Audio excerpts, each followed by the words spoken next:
We're live, Mike. All right, everybody. Welcome back to another episode of the Walk to Talk America Guns and Mental Health podcast. This is a very special episode. Obviously, we're coming to you a couple hours earlier, and there's some differences. There's no Jake. Jake's on a little break. We're giving him a little mental health break from us. But the good news is we still got Dr. D.B. Palmer and Kevin Barry. And we have an awesome guest today, which I'm excited about. You're a superhero, Will. Will is a former Navy SEAL who played a role in two famous missions. Everyone knows these missions: Captain Phillips Rescue and the Osama bin Laden Raid. You're a Silver Star winner. You're a Purple Heart winner. You're a two-time author. You're a famous dog handler. You are a trailer park. Grown up in a trailer park and made something of yourself beyond belief. What else? What else can we say about you? You are definitely your work with veterans and brain injuries is probably one of the most interesting things that I can't wait to dive into. But what else? Will, tell us about yourself. Cool. I definitely wouldn't say superhero. I'm more leaning towards the trailer trash kind of the side of that. And that was awesome though. When you kind of one of the things that I find, I'm sorry, I'm cutting you off, but I'm excited to talk to you about this. Is it's really interesting when people are like, I came from nothing, or I came from a trailer park, right? Which everyone associates like you have no chance in life, right? And then when you're talking about your teammates and how many of them came from trailer parks, and then you guys end up doing some of the coolest shit on the planet, some of the most intelligent stuff in the planet. It's great. It's a great story. Yeah, not everybody, but most guys had a pretty rough upbringing of some sort. And my trailer park wasn't bad. It was a nicer trailer park. Can't really complain. Had a great family and stuff like that. But at the end of the day, it was there were some real pieces of shit in the trailer park. I had a couple of friends, but in there was some drugs, especially when I was starting to leave, were getting worse and worse. Crack and heroin. And I'm like, all right, booze and weed was the pretty much go-to, but it just kept getting pills, then started to come around, and then just worse and worse. I'm like, I got to get out of here. Didn't want to go to college for anything. I didn't love school anyways. I remember putting my head down on my desk most of school, just unless it was interesting to me, then I really wanted to learn Spanish. My teacher ended up she was a pretty shitty teacher, at least for me she was. And then I was actually pretty excited to learn this. We just didn't communicate well. So I had my head down on my desk. I'd crumple up the paperwork. I'd throw it in the trash on the floor. And then I would just waste a lot of time in school. I didn't want to go to college. Didn't have anything that really drove me. But being a little bit of a poorer kid from a trailer park in Southeast Texas, and I wanted to serve my country, I was like, all right. I love being in the water. And I said, well, if I'm going to join, I want to do something special. I want to be Special Forces. I get to do all the cool things, play with guns, blow things up, skydive, and just sounded like something. And then I wanted to prove to myself and everybody else that I had what it takes to go through some of the hardest military training in the world. I'm like, all right, nobody really believes in me except for my family and myself. And let's go and do this. Is like, once I found that purpose, there was nothing that was going to stop me. It was my goal. But going to college, sure, I probably would have had some fun and got a degree in something, but I didn't have that drive that I found in the teams. And you enlisted pretty young, right? You were like 17 years old. I was 17. I couldn't get out of the trailer park fast enough. Like I said, I love my family, but I am out of here. 17 years is long enough. I'm out. It's time to go do some stuff. What's the Navy saying? It's not a job, it's an adventure. It was an adventure. It was great, man. People ask me if I'd let my kids join. Definitely, if that's for the right reasons.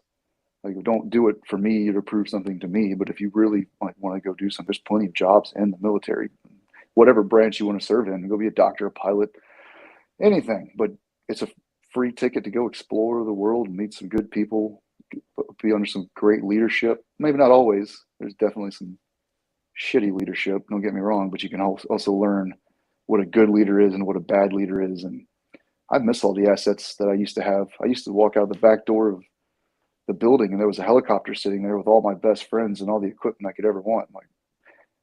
I don't have that right now. So it's kind of depressing sometimes. Like, I wish I had enough money where I could walk out the back door with all my best friends. We can hop on a helicopter and go have some fun, but it is what it is. So I'd say take advantage of that and all the schooling, all the things I've learned besides just leadership.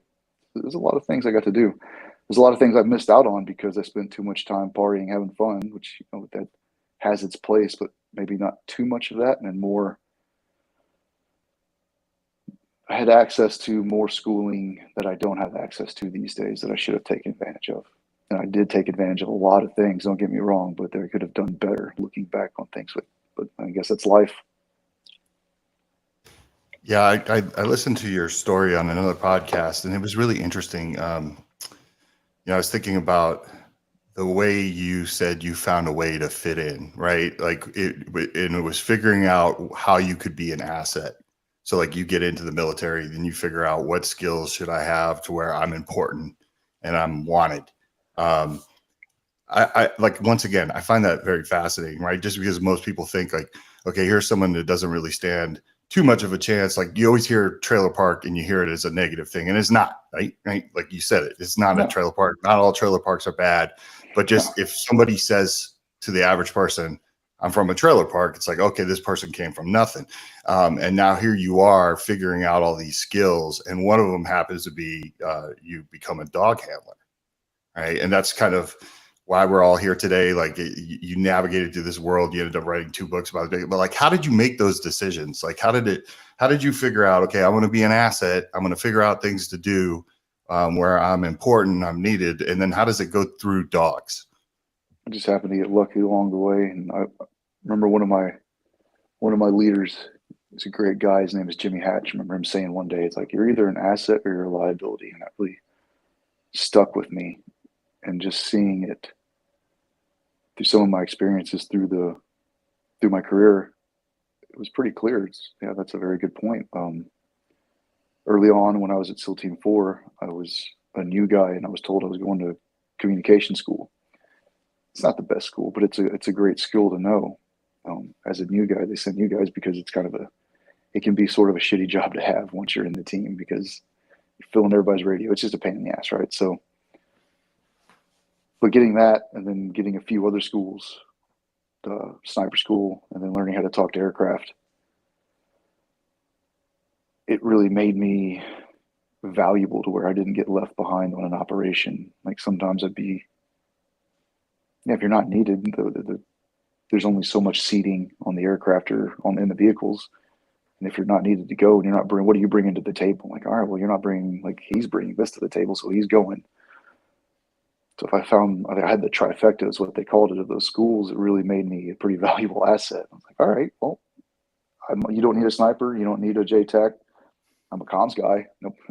A lot of guys are comms guys. Nobody wants to be a comms guy. And when I got to the development group, I saw that with the dogs. A lot of guys didn't want to have to babysit a dog. It's a lot of responsibility. And if you're not being utilized as a dog guy, then you go from being a door kicker or a shooter to just sitting off on the side babysitting a dog. So it does have its upsides and its downsides. But when we are being used, you're literally, that dog is finding either explosives that are going to kill probably a lot of people or bad guys that are hiding. So you're literally finding the bad guys, which is what we're there to do. And it's such a valuable skill that when I saw that on my first deployment there at development group of dogs were being used every single night almost. There's a lot of bad guys that were running and hiding, and lots of explosive vests and lots of explosives, period. We were inside 2 HVIDs. That's where the whole house is rigged to explode. So they try to get us to come inside the house, and they'll use some sort of detonation device to set off the whole entire house while the whole team's in there. So we saw that a few times. So having the dog, actually one of the dogs that we had his name was Balto. He was an amazing dog. The dog had so many bites and saved so many lives. It's crazy. But he actually keyed us up and saved us on the HVID because when he was in, his handler knew how to read his dog to where he was showing signs of lots of explosive odor, and made him take a look around and see certain things that we knew the whole house was rigged. Saw wires in the wall and something buried. So we got out of there quick. Like, luckily, the dog was a huge asset, seeing like, hey, something is off here. The handler's like, yeah, this dog is picking up something. Then noticing stuff on the walls and like, all right, let's get out of here. And luckily, nobody died that night. So yeah. Were you always a dog lover, or like even like before the military? Did you love dogs, or is that something that you developed as you were in the military? Oh yeah, I've always loved dogs. Always had dogs growing up. Still have dogs now. I'm pretty sure I'll have a dog till the day I die. A big dog lover. Yeah, I find it's really interesting because one of the things that I respect the most about military families is the spouses, right, and the kids, and they have to accept the fact that when their loved one goes away to go overseas and fight, or that there's a chance that they won't come home, and that's a pretty taxing thing. And I think we're getting a little bit more in tune to mental health these days and the things people go through and the anxieties. But when I was listening to your story about what you do with these dogs and the missions you're on with them, especially Cairo, I think about like you're in it real time with anxiety. So it's like if me and you are out there and we're over in Afghanistan or something, there's still this sense of like we're invincible, we can move, we can adapt, we can run around. Every time you send a dog out, how do you deal with the anxiety? Because you had said before in previous interviews that I was listening to that, a lot of these dogs, the fatality rate is high. And you're in it real time, unlike where, a spouse or a loved one is overseas at home with their imagination, obviously, but you're in it. How do you deal with releasing a dog and being like, at this moment, this dog's going into the worst place and possibly the most dangerous place and could not be coming back to me? I mean, it just is what it is. That's what the dog is there for. We all love the dogs as part of the team. I have a dog that we lost. I was supposed to get tattooed on me that we lost overseas. And the leadership knew that as well. We always had the dog's backs as much as possible. We don't just sacrifice the dog to sacrifice the dog. He's part of the team. I'm not just going to send my buddy into a room and sacrifice him. It's like we always had the dog's backs. I even sent the dog out at one point a little bit too far, and it was a bad call, and I got in trouble by my leadership. Like, hey, don't ever do that again. Next time we're going to move up to this position so we can, just in case something goes wrong, we can be there for the dog. But ultimately, the reality is the dog is there to sacrifice itself to save ours, and that just happens a lot. Most of the time, it would be the bad guys knew we were coming. They would go out in the field and hide, and there's plenty of times. And I remember one guy coming back. We came back from an op, and one guy was saying we're online walking through a field trying to find the bad guys that had fled. My dog is out front, and all of a sudden he just makes his way right down the line of guys, and he ends up biting a guy literally feet away that was covering himself up in a hole. The guy jumped out of the hole, and he was loaded down and ready to just start shooting at any second. He's probably waiting until we get past him and just start spraying with his AK. Luckily, he didn't have a suicide vest and just pushed the button and clacked himself off and killed my friend. But my buddy was like, man, that guy popped up literally within feet of me, ready to fight. So just having that asset is so just invaluable, man. But sometimes they do go out and they find somebody, and usually when they find somebody, they have a friend with them. So there's two guys, if not more.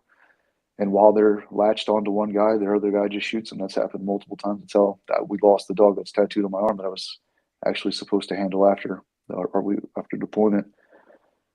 He died right before returning from deployment. I was supposed to get him, and then ended up getting Cairo. But literally, he was out in the field, found a bad guy, and we were right there.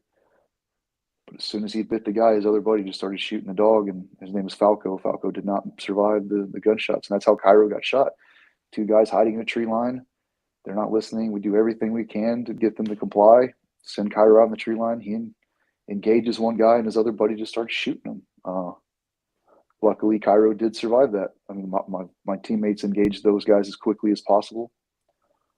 Ultimately, I mean, you can only be so fast, but we always had the dog's backs. But what would I rather have? My teammate getting shot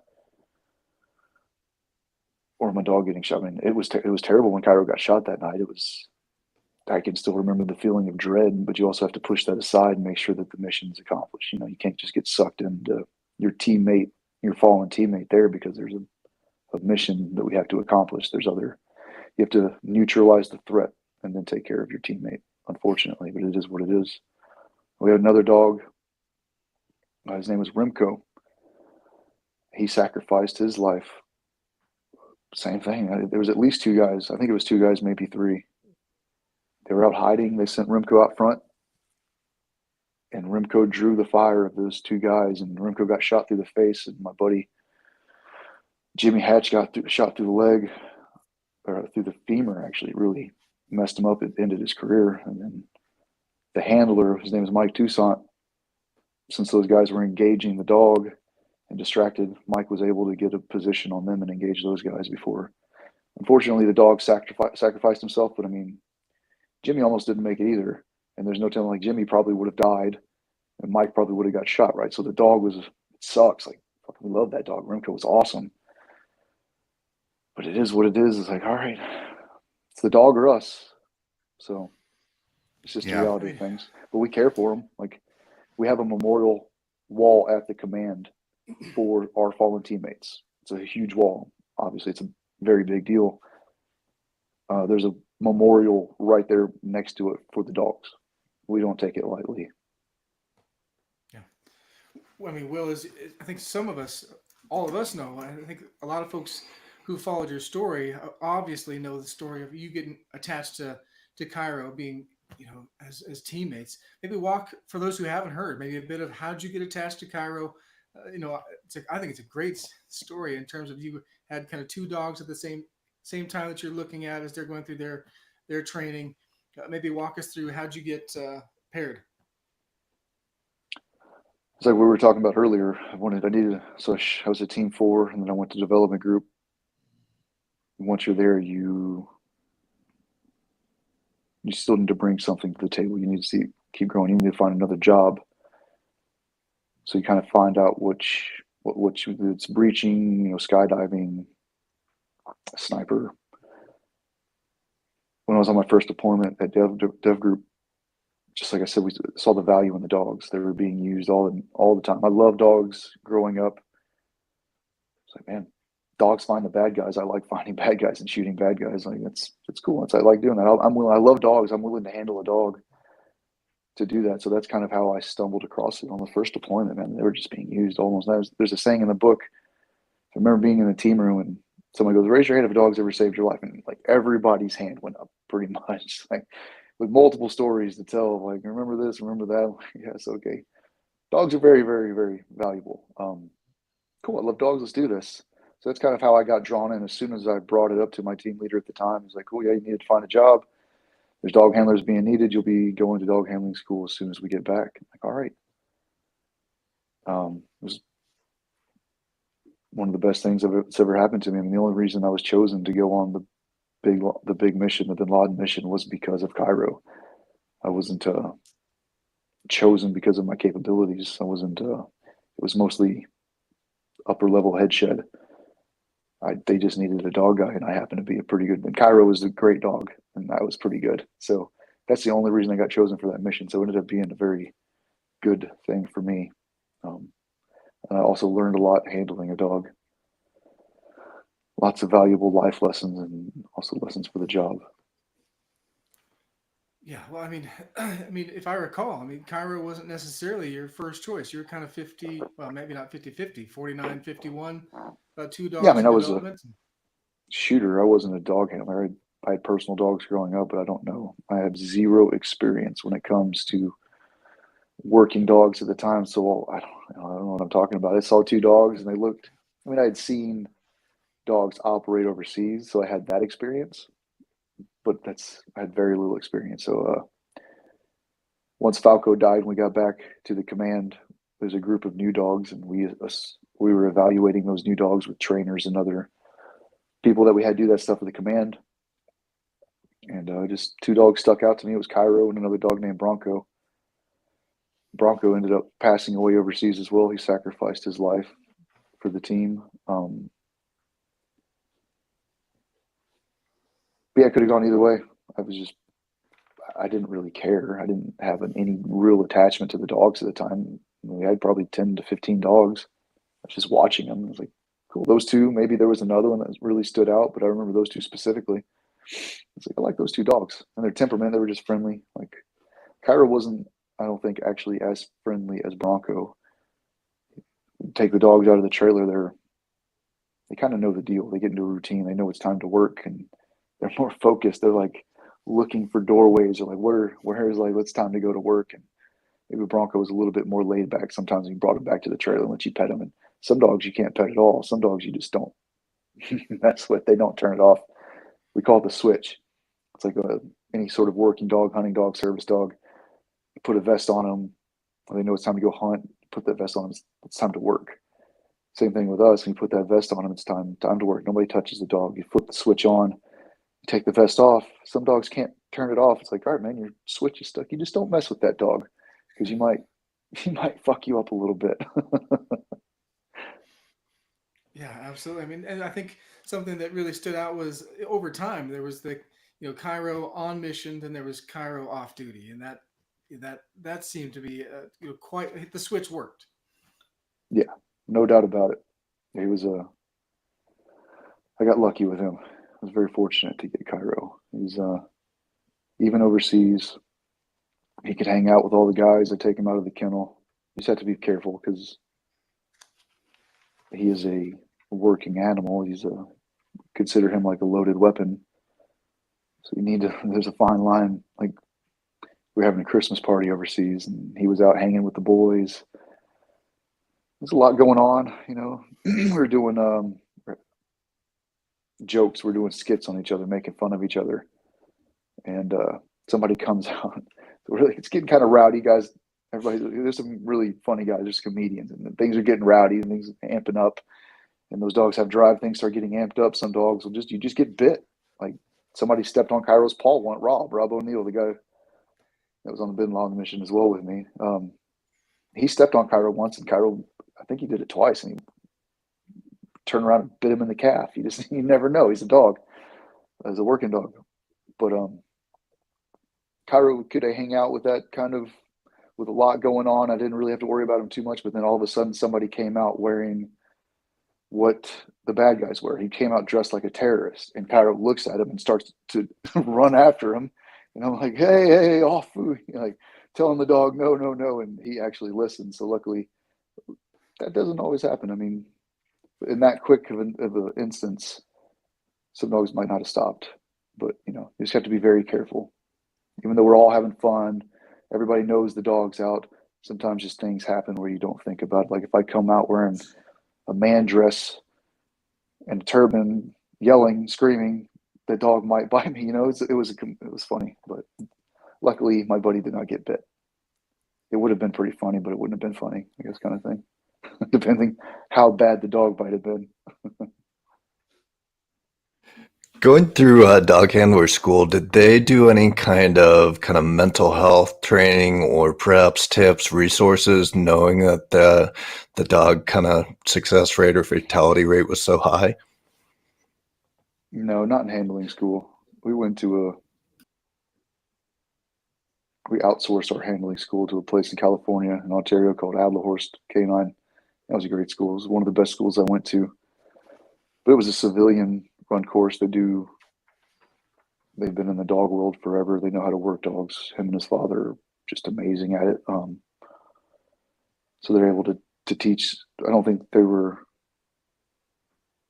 maybe one of them had been in the service, but anyways, they were civilians, and they didn't really teach that kind of thing. It was just mostly handling skills, catching a dog, odor, and stuff like that. But no, they didn't really go into detail about that from what I can remember. It was all that stuff was probably talked about internally in our team once I returned home. And even then, it just is what it is. I mean, losing a dog, it's, like I said, it sucks losing a dog. I mean, we lost so many teammates. It's like, let's talk about that. Like, the dog, I love the dog, but it's a fucking dog, right? Like, we lose plenty of guys. Like, it is. Like, let's talk about that's important as well. It's more important. Now, does that ever get I assume that the military is getting better about kind of addressing these things. Obviously, mental health as a whole in the United States is moved to the forefront. But are those things addressed, or is it, like I'll give you an example. I'm from the firearms industry, right? And then 2009, the president of my firearms company took his own life with one of our firearms, and it was something that the industry itself never talked about. Like we just didn't talk about. I always say it's like the movie Twister with the F5, right? Like there's a scene in Twister where they talks to, like what's an F5, and like nobody talks about an F5. We didn't talk about those things. So did they prepare you? Obviously I'm looking at timelines of when you were in the military, and is that something that they talk about, like in there? It might have been brought up a little bit, but no. Back when I've been out for 8 years now almost, so I'm sure things have changed. No, you don't really talk about it too much. It just is what it is. Everybody knows the dangers of the job. You could step down at any point. You don't have to be a SEAL. It's harder to be a SEAL. I mean, it takes a lot to become a SEAL, especially to get to development group. You're lucky to have that job, and if you're not performing, you'll lose that job really quick. So if you don't want to be there and you know the dangers at any point, you can say, I no longer wish to participate. You can leave at any time. So it's just kind of it is what it is. We all know it's there, but do we talk about it and miss our friends? Yeah, we'll talk about it as a team internally, but we don't bring it up too much. But towards the end of my career, I did not deal with it maybe as well as some other guys did. Poured a lot of alcohol on top of the loss of some of my friends, and didn't really go over so well with me. I think there's some TBI that happened along the way. I got injured overseas, so I don't think that helped. But all the accumulation of things, and just I personally, or my body, just couldn't handle it anymore.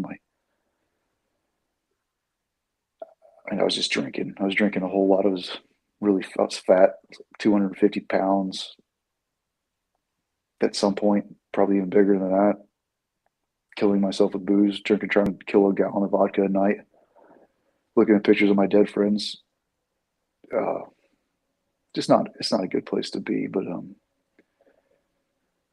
along with the injuries, the physical, I got hit with a grenade overseas. That really started to bring like memory loss and migraines, and it's not feeling the same. Just something was off, and I'm like, well, if I just do it, I don't want to be here anymore. Like I used to be able to operate pretty high level and multitask and do all these things and keep up with the boys and the team, and it's like all of a sudden it's weird when it's your brain. It's like, what the fuck is going on? Like, what is this? Like, why am I drinking this stuff? The alcohol doesn't help. But I had my hair fall out, like big clumps, and it's called alopecia. I guess your body attacks itself. It's just stress induced, and it happened right after a huge loss of team guys that we had on a helicopter crash called extortion. And then another friend of mine named Nick Check died, and so I had my hair fall out twice, and it happened right after those two incidences, which was obviously it was a pretty bad deal, and I didn't take it so well. So it was actually good to have those physical signs of like, am I just going crazy, or do I not just want to be here? Like, what is going on here? Like, because it's your own brain and you're trying to figure it out. Like, am I just being a pussy? Like, what is going on? Do I not want this job anymore? Like, I love these guys. I love this job, but something is not right. And I'm fat as shit drinking every night, and I'm not keeping up. So it was like my fingernails had fallen out at some point. I don't know what that was from, but it was good looking back on it. It's like, hey, I should have been like, hey man, so like your hair is falling out. Like, bro, your fingernails are falling. Like, take a minute. And I'm sitting there drinking Monsters, talking to the therapist at work, doing like this ganglion block. They stick a needle in your neck, trying to do float tank, doing this. I'm like, I don't know. I think I'm okay, as I'm pounding a Monster, like my fifth one of the day. Like, I'm good. Like, bro, you have a comb over. It's like, slow down. Take a look at this. Like, your literally hair's falling out. You're dying. You're killing yourself. But it's good to actually have those physical symptoms manifest because of not? Like, am I just going crazy? Like, am I making this up? Like, what is? It's just a weird place to be in, I guess, is what I'm trying to get at. And to have those physical symptoms show themselves, it's like, all right, well, something is definitely off. Well, you had your teammates. It sounds like you had, as you called it, an intervention, right? They reached out, and that doesn't always work. I mean, sometimes it just drives us further. But what was what was that process like? It sounds like that was when this all was thrust right in front of you. It happened. I mean, it was drinking all throughout the time in my teams, but it went from us going out and having a good time and camaraderie with the guys to me can't waiting to get off of work and literally sitting there in the bedroom by myself with a gallon of vodka, just pounding it, looking at pictures of my friends on my computer and just pounding it. And that was it. So there's a big difference between going out and having fun with the boys, building camaraderie, and doing that where I just wish I was, why is it them and not me kind of thing. So yeah, but then in interventions, I never drank before showing up for work, but it doesn't mean I'm still not somewhat drunk the next day and smelling like booze. And then I start showing up late, and you don't show up late, period. Like you'll just go away. Like I was lucky to have that job. You don't show up late. You perform. I was able to perform, even hungover, somewhat. And eventually I wasn't. And then eventually I showed up late. And that's when, like, all right, we're having a sit down talk. And then my team leaders, the people in charge of me, were great. I had great leadership. They did everything they could to try to help me and fix whatever was wrong. And I'm sure everybody was dealing with the same issues I was. I just wasn't handling it as well, or maybe they were just doing it behind the scenes. I don't know. It wasn't working out for me. Just the people that I lost, they loved just as much as I loved, right? So we're all going through the same shit. It's just, Yeah, when you were telling the story on the other podcast that I was listening to, the very first one that I heard you on, the moment where you tell the story of the Osama bin Laden raid, and then when you kind of like are wrapping it up, I don't know why it's like your voice changed, but you were like, I looked around and we all made it. Like there was no one was hurt, no one was dead, right? And it's funny because even I got that sense of relief when you said that. Because I was listening to the story, I'm just like, that was one of the things I thought about. It's like, was everyone okay? And it has to be like that almost every time you go out, right? Like the most important thing is get the mission done first and then look around and make sure everything's okay. yeah, of course, every single mission. We were very fortunate. Sometimes we weren't. Sometimes we lost dogs. Sometimes we lost teammates. So when you did come back without anybody getting hurt, yeah, it's a big relief. And on the big mission, there was just a lot more factors where, where we were going and who we were going after. Just the likelihood of something happening was a bit higher. I mean, there was always a dangerous mission. There was always a chance of somebody dying. We'd seen so many HPIDs. The whole house is going to be rigged, or we're going to get shot down on the way back, or something's probably going to happen. So we made sure our life insurance policies were maxed out.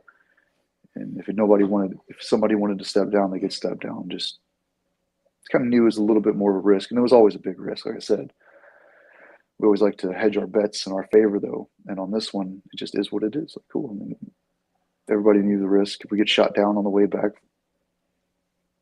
hopefully we just accomplish the mission. And it's worth it. I mean, I don't want to die. I was in my late 20s, but for us to go and knock that out and get it done, it was the risk is worth the reward for sure. And if I died, I mean, I didn't have a family at the time. It's like I was dying with my family. I love my family that I have in Texas, but that was my family. I'm like, cool. I mean, doing the job I love with the great purpose to go get rid of some shitbag. If I get shot down, I die with my buddies, my brothers, my friends. Like, cool. Like I don't want to, but surrounded by the people I love. Cool. Let's do this. Let's go. So the physical ailments that you were going through, did those start? When did those start? Just for a timeline, Was that before the famous raids? Was it, you know, did you start noticing? It said really started happening mostly after we had a big helicopter crash, Extortion 17, and we lost a lot of guys. That happened not too long after the big mission. And then after that, my buddy Nick Check died on a hostage rescue mission. And those two events hit me really hard. That was when it really just, there was probably some, I lost friends before then, but those two events were very significant of like, those were very heavy hits. And then I got hit with the hand grenade. And all of those events, plus past events, just that was the tipping point where man, I am no longer an asset. I am definitely a liability these days, for sure. And the team leader saw that, and the people, my whole team saw that. I'm like, hey man, if you're not able to keep up, something's wrong. You're no longer able to participate because you're a liability. So, but that's when it basically the big. I used to say I wish I died after the Bin Laden mission so I could end it on a good note. I no longer feel that way. But when I was going through my hardest times, I'm like, man, I wish I would have fucking died on that thing, because afterwards we had extortion. I lost my buddy Nick, and I got hit with like, could have just ended on a good note. Life, that would have been great. But like I said, I no longer feel that way. Life is good. But for a while there, it was pretty rough. But that's life, man. It's ups and downs, and you just got to get through it. That seemed to, that process of taking that grenade, obviously the extortion going down was a massive hit, and Nick as well. Dogs along the way, teammates along the way. Of course, that adds up.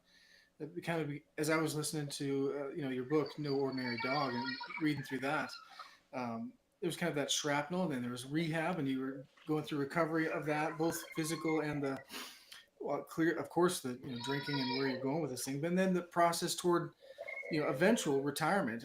Like, maybe walk us through that.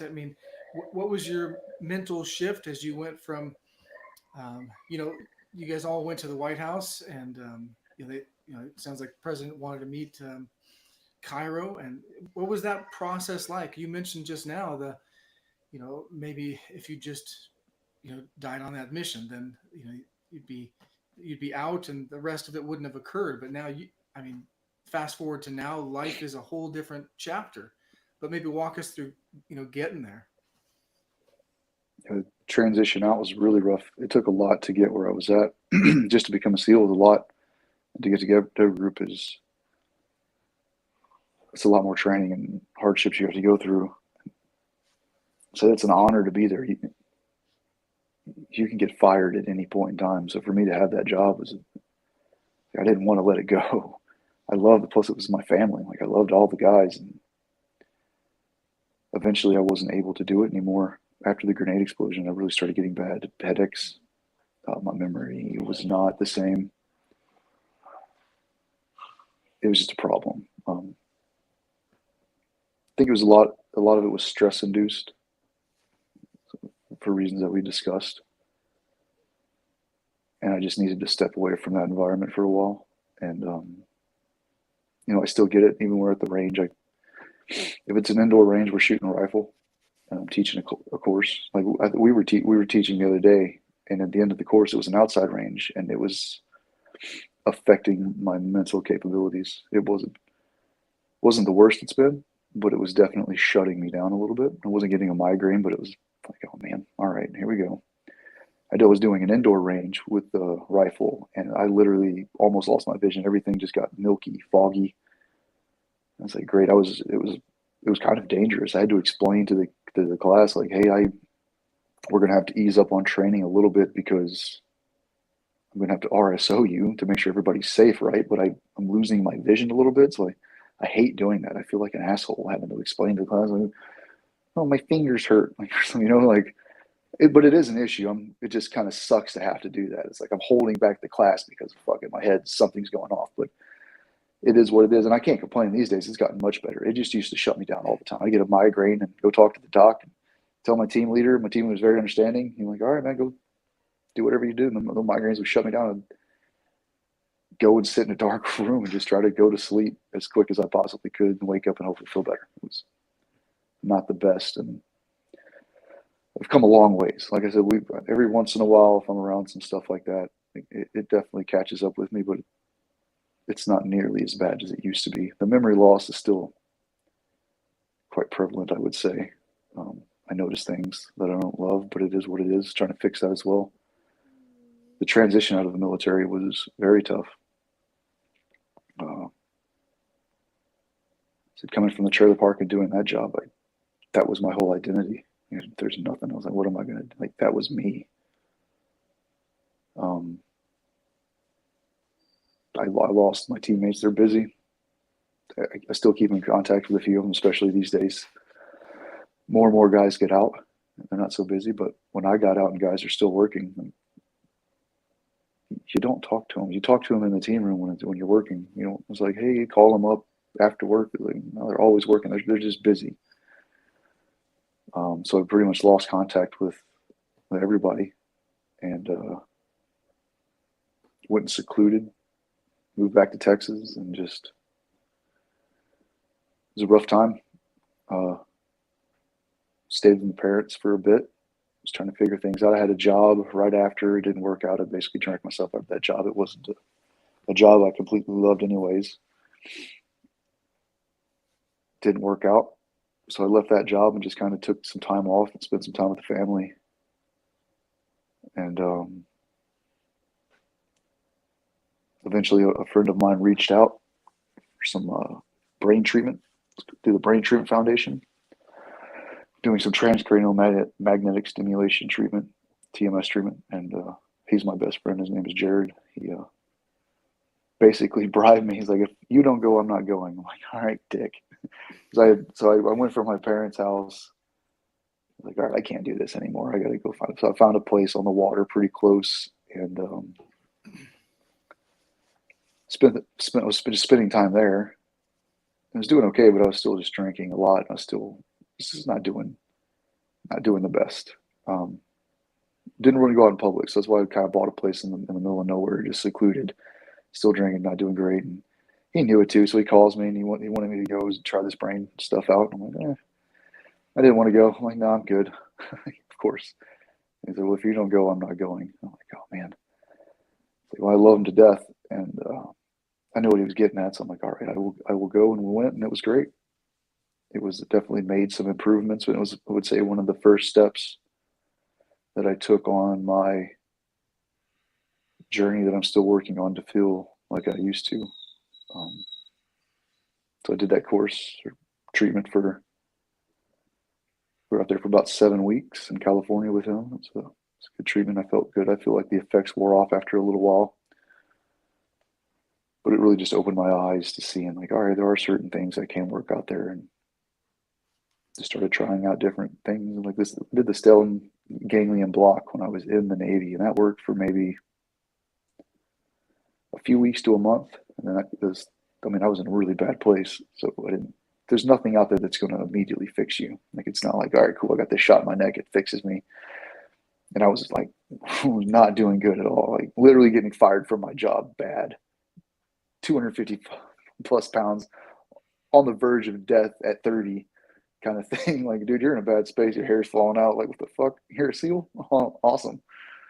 So maybe that didn't have a great effect on me. I mean, it did something for a minute, and then I did it again, and that one didn't work as well. So I'm like, all right, well, we tried. And so same thing with the TMS treatment. Maybe it worked a little bit better, but the effects eventually wear off. But I feel like there's different tools and modalities that you can use, and they're not going to be a fix-all. I mean, if there's a magic pill you can take, then great, awesome. Show it to me, please. But I feel like all these tools can kind of help you make other life changes, and they all start to compound and do the snowball effect to where I'm feeling pretty good. My memory, if I can figure out something to help my memory loss kind of thing, it would definitely help a lot. But other than that, man, my migraines have subsided. Just work on, so there's like 3 basic, for me at least, I'm not the smartest person in the world, but like I could try to keep things pretty simple. And the 3 basic things that I look at, or I think are most important, like, get your blood work done.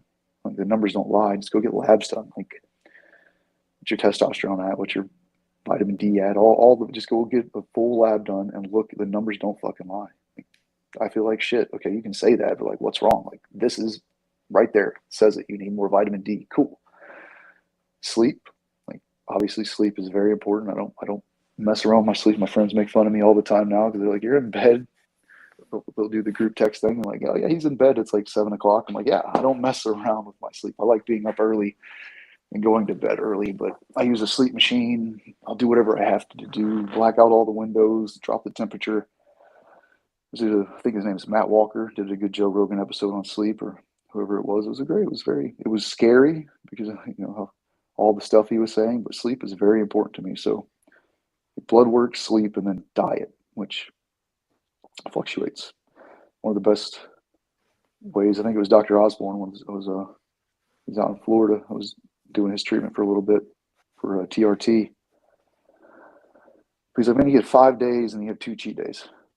Like, just do 5 days clean, and then you can cheat once or twice a week, like whatever you feel. Give yourself a little leeway. But if you really clean up your diet, it goes a long ways. And I'm still working on that one. That one's probably my biggest hold up these days. I get my blood work done. I get all my levels looked at pretty consistently. My sleep is pretty good. I know I can make some changes in my diet, just do a little bit better. So those are my 3 big things. And there's plenty of other tools out there to use: breathing, meditating. I pray. I try to stay physically active, work out. And there's all kinds of modalities out there to use, and everybody's different. So what works for me might not work for you. Like, yeah, you just have to explore and be open-minded as well, and actually give it a decent shot. Like, you hear meditating and breathing, like, man, that sounds like horse shit. You're trying to sell me some snake oil stuff. Like, but if you listen to Wim Hof, he actually, I was like, I heard he climbed Mount Everest in his shorts. I'm like, all right, what is this? And then when I actually started listening to him, he's like, I can control my autonomic nervous system, fight or flight, which I had heard from all the medical stuff that I had been going through in the Navy. It's like your fight or flight is off and you're just stuck in fight. And I'm like, all right, well, get me out of it. So listening to him, I'm like, he climbed Everest. And you're like, let me listen to this crazy Dutch man. He's like, yeah, I can control certain aspects through breathing and doing cold exposure. I'm like, all right, tell me more. But he actually proved it. I think they did studies on him in a university where they had to literally change some textbooks. Like, cool, like maybe stuck the probe up his butt and put him in the ice water and prove that he can actually control certain things. They injected diseases into certain people. I'm like, okay, so it's not voodoo. It's not this woo-woo stuff. It's there's something there. Like breathing, I breathe all the time, but doing it, and it's not an easy thing to do. Like I still slack on that all the time. Like, my meditation, journaling, or whatever. I'm like, I don't want to do this stuff. Is it really paying off? But if you try it and you stay consistent with it, there's certain things that you can do to get your life rolling back in the right direction. I really believe that. And it's easier said than done. Trust me. I think you bring up a good point. I mean, a number of them. One is that we get this kind of manualized, or like, do practice this thing, try these 3 steps, and it's going to be great. And it's this maybe dismissive or really, really basic, version of things. And something that stands out about you and your story is you even when you got that kind of treatment, you've been deferential in your books. You really took care to not disparage people who were giving you that level of care or treatment or effort. And then on the flip, you also mentioned that it isn't just one thing. There's not a magic pill for it. I mean, you and I talked the other day about the oh gosh, the kind of the what's the word? What we talked about, the ayahuasca, that level of things, like that has been effective for some guys, but it's absolutely not the only thing, or the necessarily the magic bullet either. So it is this range of giving a good solid effort towards, or maybe a good faith effort, the actual try into a range of things. And maybe in fact, I would say it's almost surely not one thing. It's that rising tide that's going to start floating all the things. And so what you just expressed is I mean, Jake was just in the chat, and just like he's basically saying what you just expressed is exactly what he's trying to get people to take in. That if you tweak this on diet, like that's good. If you look at sleep, okay, that's another win. If you look at relationships and prayer, if you look at reflection, taking some time to write, like these are all, you're stacking up wins along the way, and there is this cumulative effect. And it's, I think we can so often be looking for, all right, so how do I cure this? Give me the pill that does that. And I know we, on one hand, recognize that that's, of course, that's not going to be the thing. But in truth, I mean, if we turn on the TV, we're going to get pumped that all day long. They're like, here's all the side effects, but have you asked your doctor about this? It's not easy to do. Yeah. It's hard to see, man. You can sit here and talk about it. That's why I love having these conversations, and it might just be multiple things together. So the psychedelics, my buddy Marcus Capone and his wife run a foundation called VETS, Veterans Exploring Treatment Solutions, and they've helped a lot of people. But is that the end all be all? Like, no, definitely don't put that on a pedestal. Like, before and after treatment is very, very important. It's like, I say it's one of the most valuable tools you can use. But so there's also like ketamine treatments, and there's float tanks, right? So maybe a ketamine treatment isn't the best for you, and maybe the float tank isn't the best. But if you do ketamine in the float tank, and I'm not telling anybody to go do this, I'm just giving you an example. And all this should be doctor supervised for sure. I always make sure I get fortunate because I can bounce things off of my teammates. And like, all right, I trust you. Your reputation's awesome. I have Navy SEALs I can bounce this off of. Like, hey, is this crazy? And they're like, yeah, let's look at it. But I don't recommend, or the people that we go to, the doctors that we go to are vetted and we can trust them. But I would never recommend doing this on your own. But there might be certain things that you can incorporate together that will go a long ways. And I remember a teammate of mine when I was telling me about intermittent fasting. And I love this guy. I respected him so much. He was one of the best operators I'd ever known. And he was sitting there telling me about intermittent fasting. He was calling it something else. I forget what he was calling it. Anyways, we're in the gym and I'm sitting there talking to him. I love this guy. I respect you so much. I listen to everything you say. And it was going in one ear, out the other. Didn't do a single thing he said. I told the 25-year-old team guy and me that was 200 plus, pretty jacked, like feeling good. Like, what are you talking about? Breathing, meditating, stretching. I'm stretching maybe, but like there's certain things I would have heard like, yeah, sure. Fast forward, 7 years down the road when I would try to break that 250 plus pounds, I started intermittent fasting and I dropped at least 50. I think I dropped like 60, 70 pounds intermittent fasting. And I was like, oh man, I remember, well, what's his face told me about this in the gym 7 years ago, and I totally ignored it. So, and then there's like maybe hearing it a different way. So it's like doing these podcasts over and over again. It's like, well, sometimes I feel like I'm saying the same thing over and over again, but sometimes maybe I can phrase it a little bit differently to where somebody hears it and they actually listen to it, or they pick it up, or they understand it. Or maybe sometimes I mumble because I'm an idiot, and maybe sometimes I can say it clearly. Maybe I can just get the point across. And yeah. Yeah, you always have to kind of remind yourself too, like when you're on these shows, that many people are hearing your story for the first time. Right. For you, you're like, okay, I've said this a million times, right? But they're hearing it for the first time. So there is that power in that. But one of the questions that Brandon Covey, who's one of our clinicians, had was, you had mentioned that you had saw a therapist, and are you willing to kind of talk about how you felt that went? Because we have a lot of listeners who are firearms owners that, what we try to do is demystify the counseling process so they're not afraid to go talk to a therapist, because, much like the military, it's dangerous when people, they don't want to get in a position where they lose their rights, right? And you didn't want to get in a position where you lost your job, so they don't go talk to therapists, because therapists are seen as somebody that could actually jeopardize where they're at. I was very fortunate to have great therapists at development group. So I talked to two different ones, and I loved both of them. It just wasn't, maybe it was a little effective, but except I remember having a big bald spot with a comb over, literally every time I saw the therapist, I had a monster in my hand. And we would have good conversations, but it wasn't really making any progress. I don't think there was anything wrong with doing it, but I think I needed to be at a better mental space. And maybe there was other treatments that I should have been doing as well. Not just that. It wasn't as effective as it could be. But nowadays, I started talking to a coach. But I still do talk to a therapist every once in a while. And just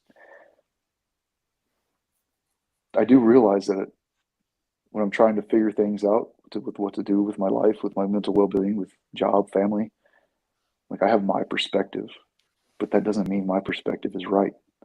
Like in the teams, we had great leadership and teammates just to bounce things off of. Like we came together as a team. That's what's called a SEAL team. Let's come up with a mission plan. And like, no, that's stupid. What about this? Or anything, this isn't going to work. Let's do it this way. I have my perspective, and I can sit here and pray and meditate as long as I want to, and it might come to me. But if I have some like-minded individuals, or maybe not even like-minded, to get a different perspective, it's like, well, like I even listen to certain podcasts to get to all the other side of some of the views that I maybe don't agree with, just to get that perspective. And like, all right, well, maybe I'm wrong. Or so seeing a therapist, like maybe there's something that I'm missing, that I'm doing in my life that you can see that I clearly can't see. Like, hey, maybe you should try intermittent fasting. Maybe you're drinking. Maybe this thing, that. Like you're messing up your family. Like, okay, I'm clearly not seeing this. So I don't think there's anything wrong with talking to a coach or a therapist at all. But I also remember it like just wasn't being fully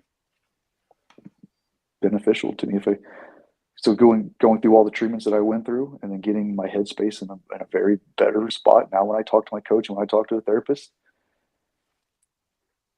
they're shorter calls, and I feel more confident. It's not just me shaking my head and lying, like going through the motions of, I guess I want to keep my job, but I pound my monster. Don't look at my bald spot.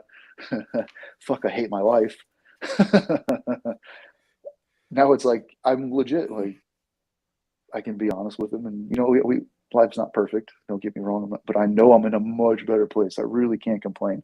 Still working through some issues, but it's not like I'm just going through the motions. I'm not just sitting here lying to get through this session so I can go back to my job. It's like, all right, now I want to grow in certain aspects of my life. Can you help me see a different perspective, kind of thing? What am I missing? But I don't think there's anything wrong at all with seeing somebody or talking to somebody. I know for a fact that I don't know everything. But if I were to talk to you guys and help you figure something out, you might have a perspective that can help me figure that out. And I would be very grateful for that. Save me so much time. I'm ready to do. I got shit to do. Like, you got an idea? Oh, cool, man. That was a great idea. Thank you so much. There's some stuff I'm trying to figure out. I can bounce off you guys. If you could fix it, I would kiss you on the mouth right now. You know what I mean? But like, just getting a different way to look at things. So before the military, did you ever, obviously you had the brain injury and the PTSD, everything, it's all compounded, but growing up as a teen, did you feel like you struggled with mental health at all? I mean, I was bullied a little bit in school, but it wasn't anything too crazy. I had a great family. No parents got divorced, but it wasn't like a very super traumatic thing for me. Just kind of saw it coming. It wasn't the best thing. Like, I can't really complain about my childhood, but I have a little bit of issues for sure. I mean, well, most of us do. There's nothing I can really like complain about. Just a little bit of bullying, but that actually paid off to my benefit. All right, so my dad traveled a lot, and he was always gone for work, so he wasn't always around to mentor me and my mom. Just being raised mostly by your mom, just kind of made me a little weaker. Growing up in the trailer park, we didn't have resources to buy or the knowledge to feed me properly, so I didn't have the best diet, and I didn't figure out till I started playing football. I took karate when I was a kid, but there's some things I got out of it, but mostly it wasn't great for me. Certain things I did get out of it, but I wish I would have got like a wrestling. When I started playing sports, it's like, all right, man, if I start working out and start eating a little bit better, I'm like, cool, this is how I grow as a person. So I went through a little bit of bullying, but that bullying, when you're the white trash kid from the trailer park, like, all right, fuck you. Like, I'm going to use that to go become a Navy SEAL. And then I just happened to be on some of the biggest missions in the world. And I just used that as motivation instead of like, sure, I went through a couple of tough times where it's like, man, that really sucks. I'm not very happy about getting picked on. But you can use that to fuel the fire and be like, cool, keep talking shit. That's going to get me out of the trailer park. Same thing with my life these days. Like, all right, well, what mistakes am I making? Well, usually when people are saying stuff about you, it's like, all right, well, is this true? Like, what can I be doing to change this? Like, cool. Like, you're not doing financially well, or whatever somebody's saying something about you, or your family's life is, you're doing this, you're drinking too much. I'm like, all right, like, am I? Like, use that. I'm like, okay, well, I'm going to prove you wrong, and I'm going to do whatever you think I'm doing wrong. Look at it. Like, well, maybe I am. Maybe I could stop drinking a little bit less, and then use that as fuel for the fire. And don't get mad and get angry. Just use it. You made this shift. I mean, we've been talking about the range of things that you have employed, and some of them were long. Like, okay, the intermittent fasting. Like, you'd heard about that, you dismissed that because like it was all working for you at that time. So there was no, I guess we'd say need, right? Like you had your jam, you were working, doing what you love doing, and then as things move the other direction, and you had the intervention, you had other things going on, you spent some time doing some jobs that you didn't really like, but you're still in, and then it seemed like maybe there was that catalyst, and Cairo, his moving towards retirement seemed to me in my listening to be maybe that pivotal moment when you found the next chapter. Maybe a bit about maybe the service dog aspect. I mean, that I'm saying that maybe that's not how you would phrase that, but um, maybe that shift. You mean, you're talking about the role Cairo played in? Yeah, exactly. I mean, it seems to me in kind of the retelling is that maybe obviously it's just a relationship, because it wasn't about like, oh, he was a service dog, he was your family, but at the same time, the chapters changed, the roles for both of you changed. Definitely, he was going through some hard times, so I got him retired out of the military eventually. I was obviously going through my issues. He ended up starting to have his issues. He got cancer, so I had to take care of him, but it also gave me purpose. Like, he was my boy. He got shot for us and survived. Like, he was a great dog. I loved him to death. Like, it gave me purpose to take care of him when he was going through. He had a rough. It was rough towards the end there. So for me to be there for him, but it was also good for me because it gave me a purpose of like, maybe I would have taken my own life if I didn't have him to take care of. Maybe, I don't know. But so it's like I helped him, but he also helped me. And then even when he passed, I had another dog at the time. Her name was Hagen. She was definitely comforting. Call her a service dog, call her whatever you want, but dogs can be a very valuable tool as well. Sometimes they can be assholes, especially the Malinois. Sometimes they drive me crazy, but dogs are great, man. If you just got to put in the work. I'm mostly talking about Malinois. Dogs are great tools to have. It's the one bad thing about writing the book is everybody hears they're such cool dogs and they want to go out and buy a Malinois. Just know what you're getting into. Because if you don't train, like, you get a Malinois and you come home and he destroys your house and you take him to the shelter, you go dump him somewhere, which that happens in Texas more often than I like to hear. And my buddies hit me up, like, found 2 Malinois dumped. I'm like, oh, dang it. Just don't go buy a Malinois. But they don't have to go get a Malinois. You just go get a dog. Dogs are a great tool to have. Go get you a service pig if you want. Whatever floats your boat, man. Yeah, I have a funny story because the first time I was listening to you on a podcast, I was at the gym, and I went into the podcast with just like basic knowledge. I think DBA was kind of telling me about you, and you were talking about losing dogs, and you kind of segued into the Cairo story of Cairo getting shot, and it was really funny because I'm in this crowded gym. I'm there like it's like a Friday night and it's packed. And I have this issue that I do when people tell stories of death. I associate it to like somebody I love, or like I think of one of my dogs. I have 4 American bullies. They have 0 discipline at all. They actually run this shit. So they would listen to you and be like, why would you listen to anybody? We run shit. No, but so I'm at the gym and you tell this story that you're like, it wasn't good because I sent him out and I was calling for him to come back. And you kind of came to the reality that, shit, I heard gunshots. This isn't going to end well. And you start telling the story about how he's trying to get back to you and he's running. He can't get over the wall and he comes around the wall. He finds it. That's how smart they are, right? He finds a way to get to you. And you're like, when I see him in the distance and you're like, the way he was laboring. Now I start fucking crying at the gym. Like, and I'm not talking about like the tears that kind of just roll out the side. So you just looks like maybe you got shit in your eye. I start to bawl. And because I'm thinking about my dogs. Yeah. And then he pulls through. And I was like, the son of a bitch, Will. Yeah. Because I expected him to die. Yeah. We love dogs. Not everybody loves dogs, but most people love dogs just as much as they love people sometimes. It's understandable. Yeah, most people love their dogs. It's like the book I wrote, when people ask me about it, and sum it up, it's like a Navy SEAL Marley and me kind of thing. So it was a great experience to be able to go to war with your dog. I love the dogs I have now.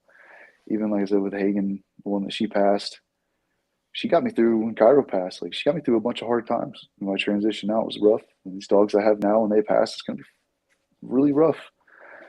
Just enjoy them while we have them, I guess. I guess we wouldn't hurt so bad if we didn't love them, if they weren't such good dogs. Like, I'm just try to be grateful for having such good dogs that I'm going to care so much when they do go. Yeah. One of the things I love about dogs is they don't know how to disappoint you. Like they I mean, yeah, they could eat your shoes and tear up your fucking house, right? But they don't know how to lie to you. Like, Yeah. they're the most realist things that we encounter. And no matter what, even when it's a bad day, like, they'll turn right around and be like, let's go play. Let's get to the park. You know, like, it's like a party every time they see you. So it's definitely something that's, I tell everybody, I'm like, the joy a dog gives you. I know it's like that pain when you lose the dog, or you know, just like the pain when you lose a human, but like, you got to always focus on, man, how many fucking hours of joy did you get, you know, just watching them. Yep. We don't deserve them sometimes, but yeah. Well, then, so going from, you know, kind of where are we at, and then as you retired, and then finding this next chapter. I mean, what is it? What's that process like? You mentioned you're reaching out more because more of your teammates are now, you know, retired and out, so you can get a hold of them now. What's the next chapter for you, and how are you looking at this next? You know, what's the next mission? So after getting out, I just went through my own treatment. I'm still going through it. It just made a huge leap, I would say, on feeling better. Then we got the book knocked out, so I wanted to pay tribute to my dog. I'm very happy with how it turned out. It was a huge piece of history. After we accomplished the mission, his name was released in the media, and then I've seen a couple of things out there that just aren't very accurate with articles. He got shot even before the bin Laden mission. He did a lot. Like, don't really care to get my story out there. I don't love being in the spotlight, but I do want to honor Cairo, and it's a big piece of history for people to read about Cairo and what we did. Like, at least to get his story right, it brings attention to what these dogs can do, because it wasn't just Cairo. Like, there was a lot of working dogs that did a lot of great things, and they do sacrifice. So it's good to bring attention to what working dogs do for us. It puts me in the spotlight. I don't love being in the spotlight. It also gives me opportunities, though. So I try to use those opportunities to the best of my advantage. So I'll help with foundations. So we all know how rough it got there for a minute for me. And maybe there are some guys that can go through their whole career and not come out and have some issues, but there are plenty of guys that come out and they do need a little bit of help. So I will go and speak or do whatever I need to do at foundational events not only just for mental health, but for canines as well. Just try to raise money, give something back to the table. Being a Navy SEAL, you're not really supposed to write a book. It's just frowned upon. It just is what it is. It's supposed to be a quiet professional. I wrote a book on my dog, so I am an asshole that wrote a book. And if I'm going to be that person, then I do have some responsibility to do good things with it. And that is one of the good things I like to do to help my teammates out. So I was in the fight for a long time, and then for a while there, I was out of the fight, going through my own things. And now that I'm feeling better again, it's like, well, if I can help some of my teammates that are struggling as well, why not? Like, it gives me a platform to speak from. It also opens up doors for me. So I do keynote speaking, consulting, and I'm looking into other aspects as well, maybe starting a podcast. I found a portable podcast device. So as I'm out doing training events, I do teaching. So I do shooting lessons for civilians, or I'll teach law enforcement as well. I'm traveling, doing these events and stuff like that. There's great people for me to meet and interview. And I'm not setting up a studio, but it can give me an opportunity. Like, some of the best conversations I have is at jiu-jitsu on the mats with some of my friends. It's like I learned about supplements and just all kinds of stuff that, so it's like, man, if I can just find a way to get that recorded and put that out there, just like what y'all are doing, talk about mental health and guns. It's like, so that's another thing. And then getting into the coaching aspect as well. So lots of things in the fire, but that's basically my life these days. Family.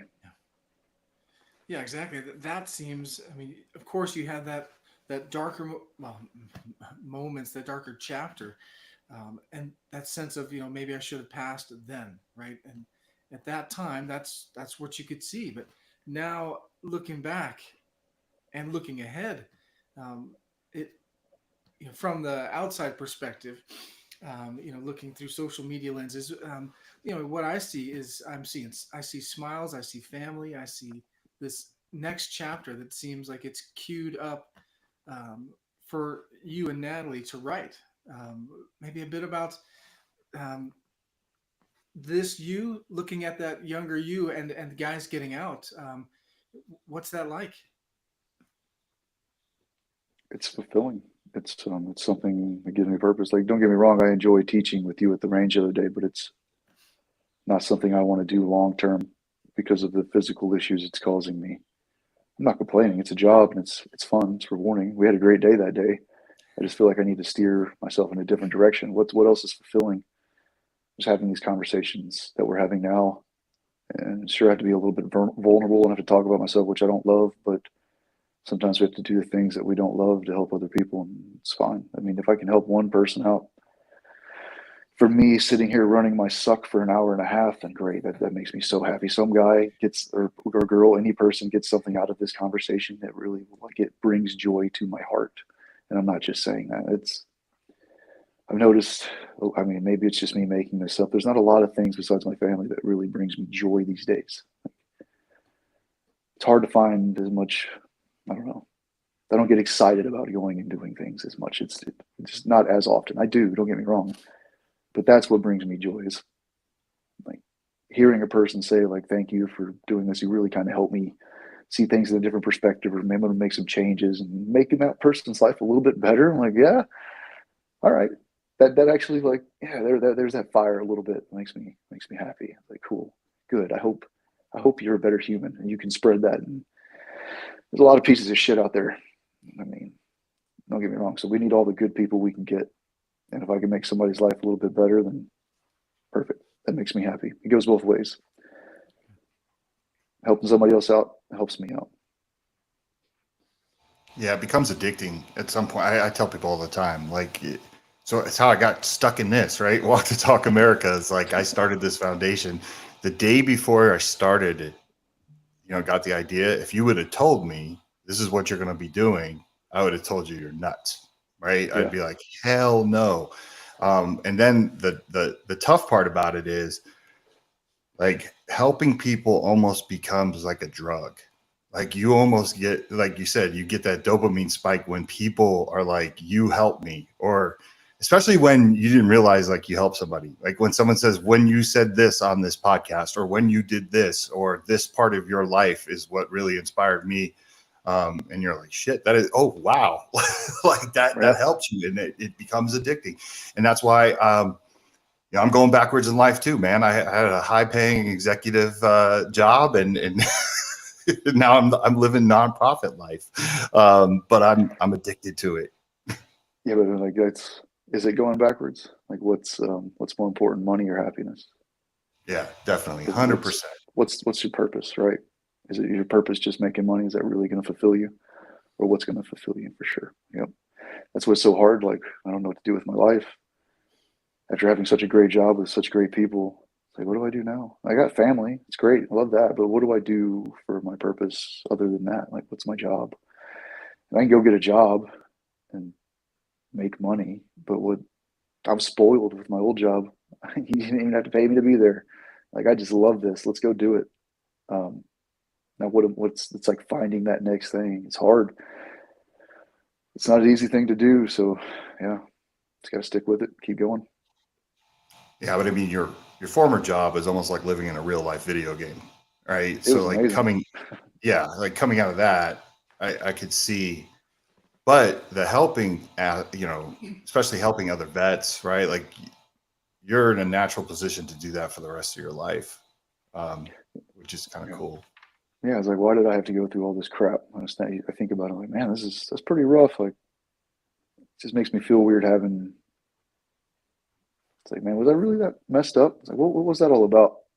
Well, seeing other guys, and I mean, there are not only just the veteran suicide rate, there are Navy SEALs killing themselves, taking their own lives, and that's like the one thing we're known for is we don't quit. So it doesn't really sit right with me, and that goes across all of our communities: first responder, law enforcement. I mean, everybody has good days and bad days. Like, that's life. The way I look at it is like, you really can't just be happy. We're all going to experience loss. We're all going to experience some sort of tragedy. It's just going to look different because you really can't know what good is unless you know what bad is, right? It's the yin and the yang. You can't enjoy the good without knowing, like, you have to go through some bad times. So we're all going to experience bad times. It's just how to position myself the best way possible to get through those as quickly and as efficiently as possible, because you know they're going to come. And then along the way, maybe you see somebody else having a bad time. Be like, cool, maybe I have some advice, or I can be there for you. I can actually be present. Like, instead of just, I catch myself all the time being consumed in my own thoughts with the issues that I'm having. Somebody else is having some issues and they're trying to talk to me. So if I clean up my own shit, I can listen to you. I could actually be present and hear what you're saying, instead of like, I just zoned out the last 30 seconds of what you were saying because I'm thinking about some issues that I'm having. If I clean up that issue, I can like talk to you. Like, let's have a conversation. Like, I'm here. I am present in the moment with you. Let's help you. Let's help you out. It makes me feel good too. Yeah.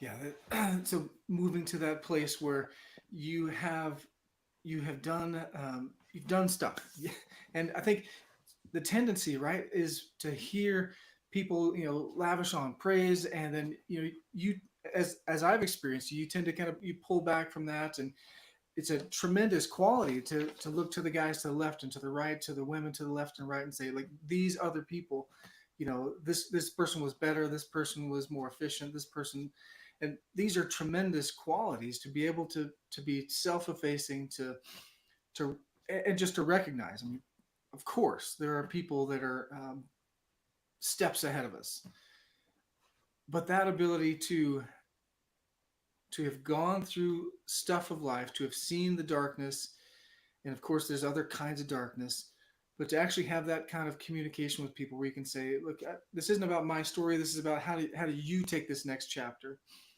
You've got a buy-in that just can't be faked. And so this next chapter for you, as you continue to look at what does this mean, because this isn't quitting, this is turning the page towards that next thing. I mean, I just want to, for what it's worth, the world is a dark place.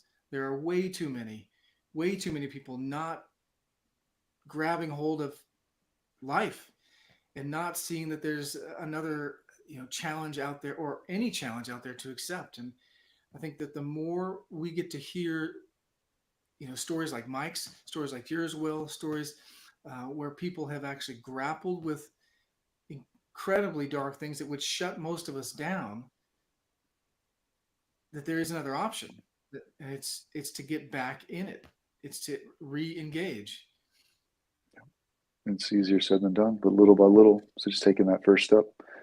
Like you're saying, like I say this because it's not like look at me, look at me.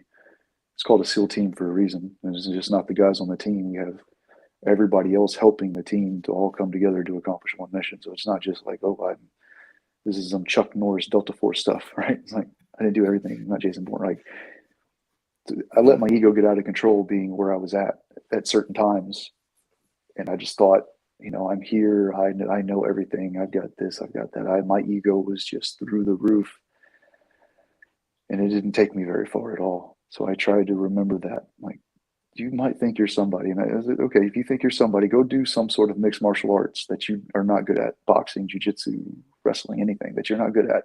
Go to the gym and you go get fucking humbled, because there's always somebody that's better than you. And I, for a while there, let my ego get out of control, thinking that no, I am. And it's like, it's eye-opening. Like, no, yeah. So I try to not let my ego get out of control. There's always somebody better than you. There's always somebody smarter, faster. Just keep your ego in check, for sure. You're gonna go get humbled every once in a while. Yeah, well, I want to respect everybody's time. I think we're almost up against an hour and a half here, but there's a question that we like to ask all of our guests. How do you tend to your mental health these days? What are you doing? So the things I said earlier, the three things are you get my labs looked at for my blood work. I make sure my sleep is on point. I try to fix my diet. And I guess there would be a fourth thing, is just any sort of physical activity. I just take it for granted. I guess that's why I don't add it to the list. Everybody should be doing something physical with. And I can be lazy, so I like to lift weights, but I don't love to lift weights all the time. I like to do yoga.